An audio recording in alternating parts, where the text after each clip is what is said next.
संपाक गीता। संपाक गीता महाभारत के शांति पर्व के अंतर्गत आती है। इसमें पितामह भीष्म ने संपाक नामक एक त्यागी ब्राह्मण के अनुभूत उपदेशों को उन्हीं के शब्दों में युधिष्ठिर को बताकर त्याग के लिए प्रेरित किया है।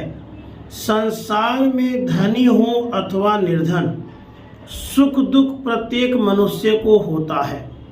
त्याग के बिना न वास्तविक सुख मिलता है न ही परमात्मा।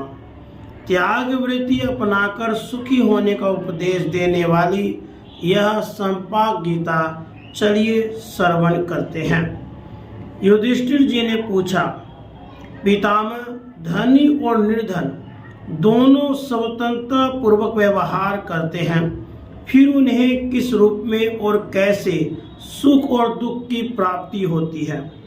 भीष्म जी ने कहा, युधिष्ठिर, इस विषय में विद्वान पुरुष इस पुरातन इतिहास का उदाहरण देते हैं, जिसे परम शांत जीवन मुक्त संपाक ने कहा था।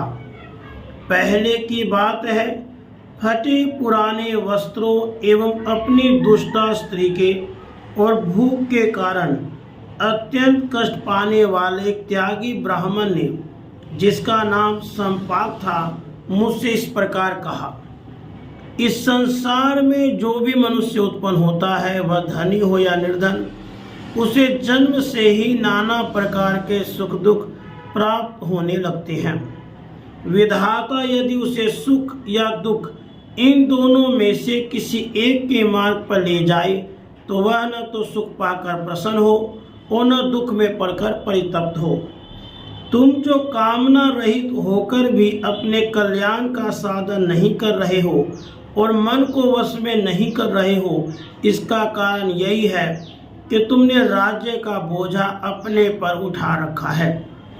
यदि तुम सब कुछ त्याग कर किसी वस्तु का संग्रह नहीं रखोगे, सर्वत्र विचरते हुए सुख का ही अनुभव करोगे, क्योंकि जो अकिंचन होता है, जिसके पास कुछ नहीं रहता है, वह सुख से सोता और जागता है।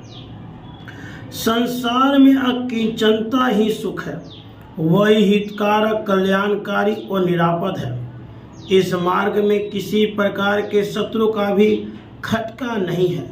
यह दुर्लभ होने पर भी सुलभ है।